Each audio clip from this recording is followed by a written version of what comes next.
Hello everyone, welcome back to my channel. This is Pramila Yadav. Last classes में हमने learning की theories के बारे में डिस्कस किया। जो जो इम्पोर्टेंट थ्योरीज़ आपके एग्ज़ाम में आती हैं वो सभी थ्योरीज़ हम डिस्कस कर लिए हैं। आज हम बात करेंगे नेचर ऑफ लर्निंग। जो अधिगम है उसकी प्रकृति क्या होती है, लर्निंग एक्चुअल में क्या होती है, हम किसे लर्निंग बोलेंगे। सबसे पहला सवाल यही आता है, लर्निंग होती है मॉडिफिकेशन इन बिहेवियर, यानी व्यवहार में परिवर्तन। जो लर्निंग है वो उसे क्या बोलेंगे, व्यवहार में जो परिवर्तन होता है, व्यवहार में परिवर्तन को हम कहते हैं लर्निंग, यानी अधिगम। मॉडिफिकेशन इन बिहेवियर को ही हम क्या कहते हैं, लर्निंग कहते हैं। देखिए, जो लर्निंग है, जो अधिगम है, वो कभी भी कहीं भी किसी से भी हो सकती है। लर्निंग के लिए आपको एक फॉर्मल क्लासरूम सेटअप की ही ज़रूरत नहीं होती है कि आप एक क्लासरूम में बैठेंगे तभी लर्निंग होगी, तभी अधिगम होगा। जो मनुष्य है वो कभी भी किसी से भी कुछ भी सीखता है, अनफॉर्मली, इनफॉर्मली, फॉर्मली, हर तरीके से जो लर्निंग है वो होती है।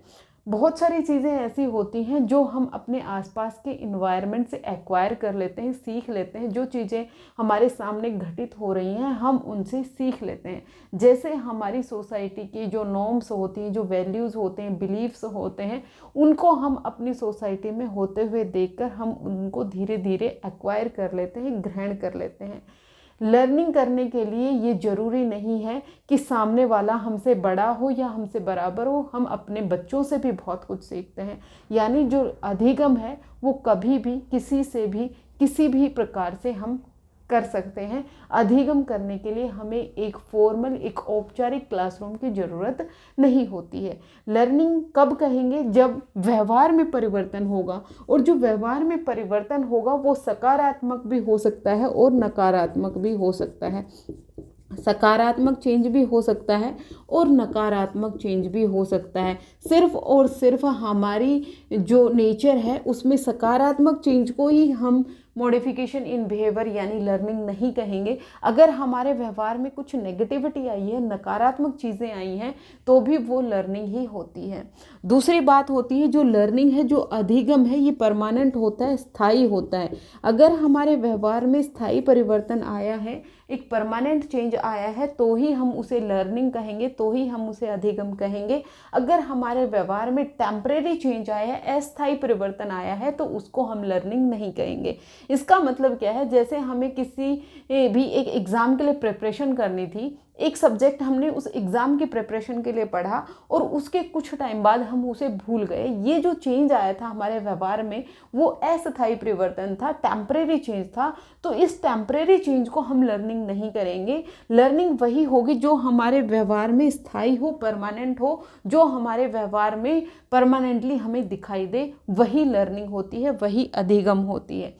अगर आप अपनी लर्निंग में आप किसी से कुछ अच्छी चीज़ें सीख रहे हैं तो वो सकारात्मक चीज़ें सीखी तो भी वो लर्निंग है। और अगर आपने कुछ नकारात्मक चीज़ें सीखी, कुछ नेगेटिव चीज़ें सीखी, मान लीजिए किसी को सिगरेट पीने की आदत हो गई, किसी को शराब पीने की आदत हो गई, ये नेगेटिव चीज़ें उसने सीखी, लेकिन अगर उसके व्यवहार में वो परमानेंट है तो हम उसे लर्निंग कहेंगे, हम उसे अधिगम कहेंगे।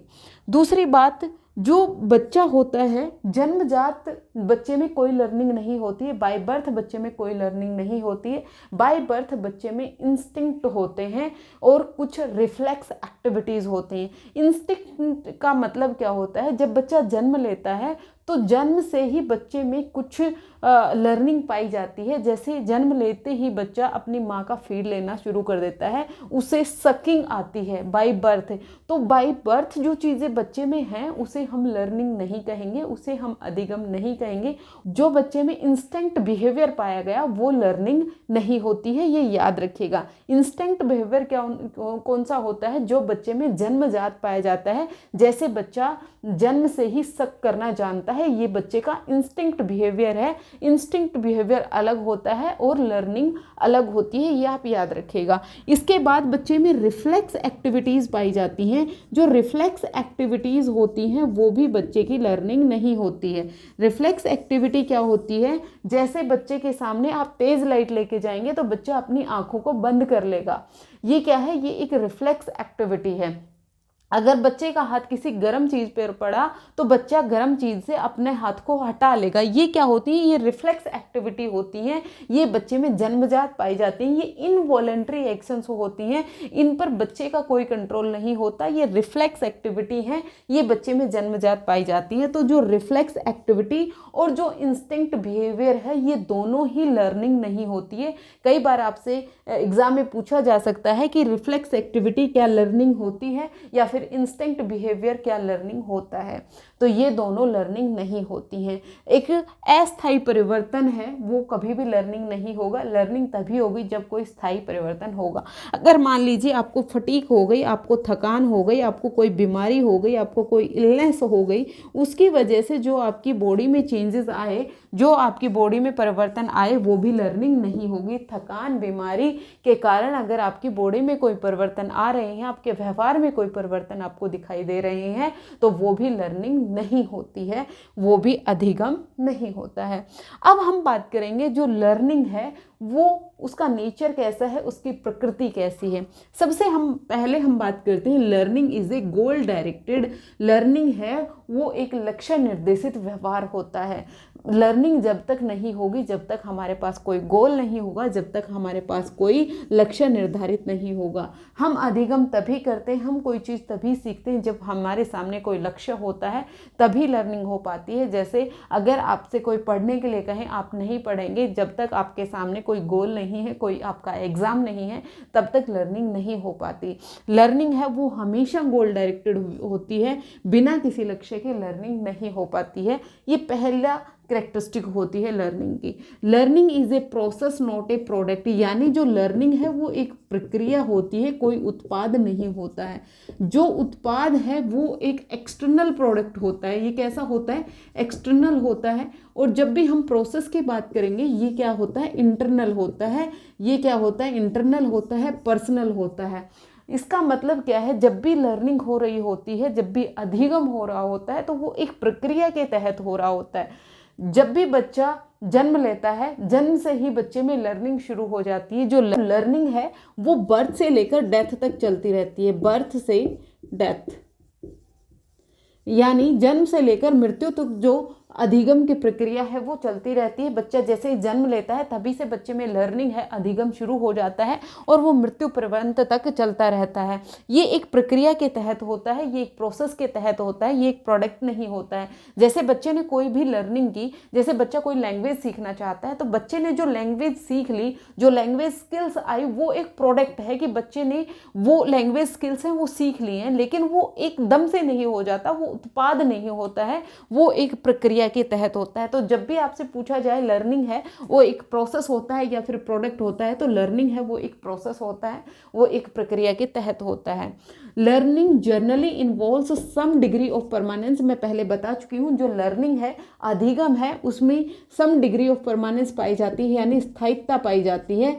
जो लर्निंग है वो कैसी होती है? स्थायी होती है। अस्थायी कोई भी परिवर्तन हुआ हमारे व्यवहार में, उसको हम लर्निंग नहीं कहेंगे। Learning is universal and continuous, यानी जो लर्निंग है वो सार्वभौमिक है। सार्वभौमिक है, जितने भी प्राणी हैं इस धरती पर लर्निंग हर कोई करता है, हर कोई सीखता है, हर कोई अधिगम करता है, और ये कॉन्टिन्यूअस है, ये लगातार चलती रहती है। कहाँ से कहाँ तक? जब बच्चा जन्म लेता है, जन्म से लेकर मृत्यु तक ये लगातार चलती रहती है। ये सतत चलने वाली प्रक्रिया है, निरंतर चलने वाली प्रक्रिया है, ये कभी भी रुकती नहीं है। अधिगम है, ये यूनिवर्सल है, सार्वभौमिक है। जितने भी ऑर्गेनिज्म हैं, जितने भी जीव जंतु हैं, हर कोई लर्निंग करता है। अगर हम ह्यूमन के कॉन्टेक्स्ट में बात करें, तो जो ह्यूमन है वो भी जन्म लेकर मृत्यु तक कुछ ना कुछ कहीं ना कहीं से सीखता रहता है। फिर हम बात करें लर्निंग प्रिपेयर्स फॉर एडजस्टमेंट, यानी जो लर्निंग है वो समायोजन के लिए तैयार करती है।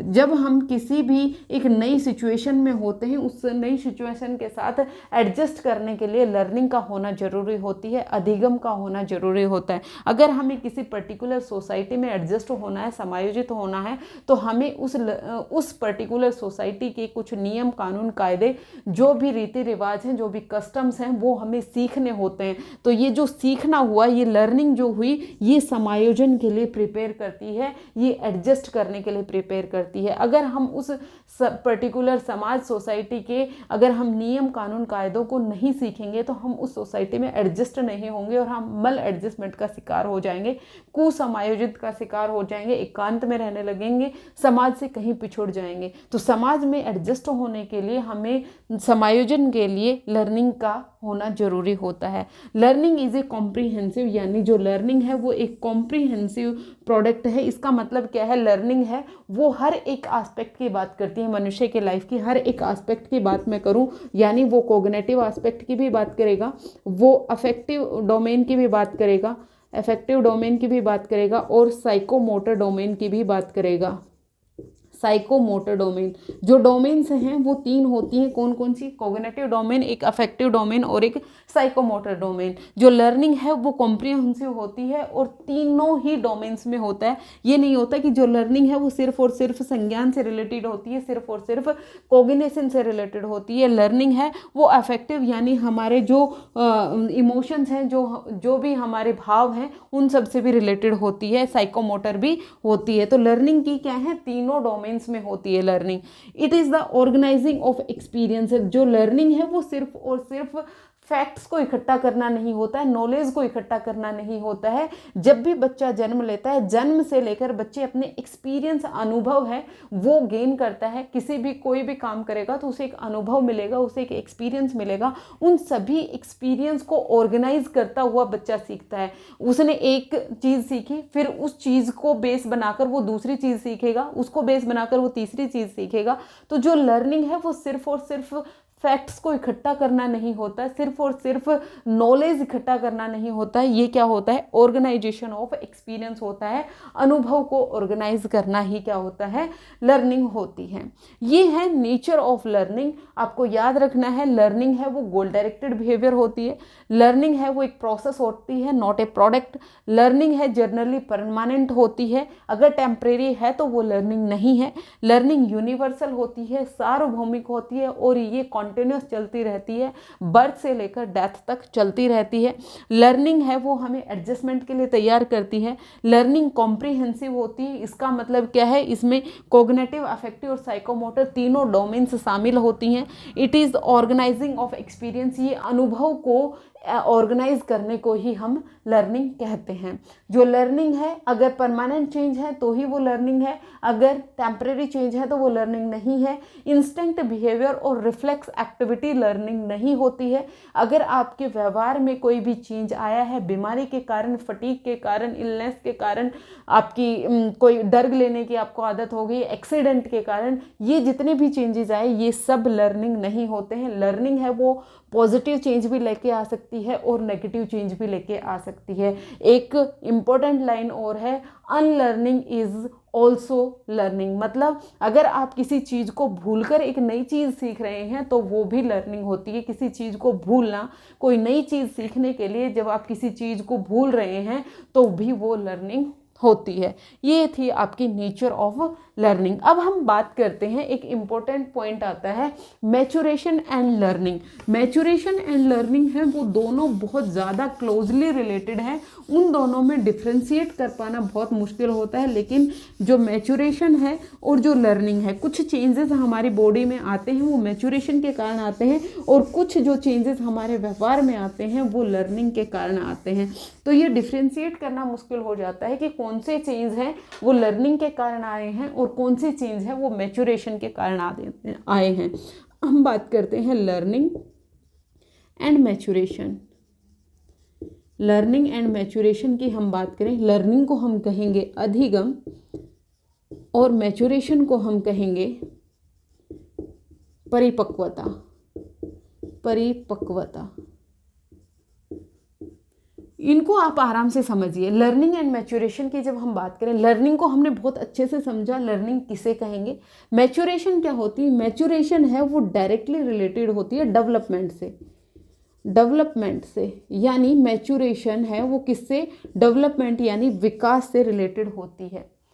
आप बच्चे को कुछ भी सिखाते हैं, कुछ भी सिखाने के लिए एक एप्रोप्रिएट एज का होना जरूरी होता है। जब तक बच्चे का उस एज तक डेवलपमेंट नहीं हुआ है तब तक आप बच्चे को पर्टिकुलर चीज़ नहीं सिखा सकते हैं। जैसे जीन पियाजेट ने अपनी कोग्निटिव डेवलपमेंट थ्योरी में 4 स्टेजेस दी, उसमें उन्होंने बताया कि बच्चे को पर्टिकुलरली कुछ भी सिखाने के लिए बच्चे का उतना मैच्योर होना जरूरी होता है। तो जो एक मैच्योरेशन है, परिपक्वता है, ये हेरिडिटी से रिलेटेड होती है। किससे? आनुवांशिकता से रिलेटेड होता है। आनुवांशिकता से रिलेटेड होती है। और जो लर्निंग है ये मोस्टली वातावरण से रिलेटेड होती है। वातावरण यानी जो एनवायरनमेंट है उससे रिलेटेड होती है। तो जो हेरिडिटी से जो भी ट्रेट्स बच्चे को अपने माता पिता के गुणसूत्र के थ्रू जो भी करेक्टरिस्टिक मिली, उनका टाइम के साथ साथ अनफोल्ड होना ही मैच्योरेशन होता है।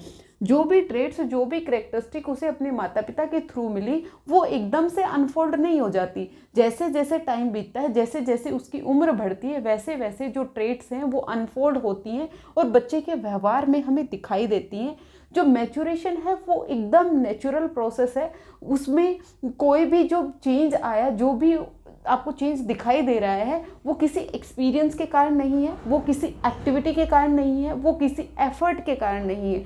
आपको कुछ भी नहीं करना पड़ा मैच्योरेशन के लिए। मैच्योरेशन में जैसे जैसे एज बढ़ती है वैसे वैसे जो चेंज आए वो किसके कारण आते हैं? मैच्योरेशन के कारण होते हैं। और ये मोस्टली जो क्लोजली रिलेटेड होता है वो आनुवांशिकता से होता है। लेकिन जब भी लर्निंग होगी वो वातावरण से होगी। यहाँ पर एक्टिविटी भी करनी पड़ेगी, यहाँ पर एक्सपीरियंस भी होगा और यहाँ पर एफर्ट भी लगाना पड़ेगा। ये क्या होती है? ये लर्निंग होती है। हम इसे एक एग्जाम्पल से समझते हैं।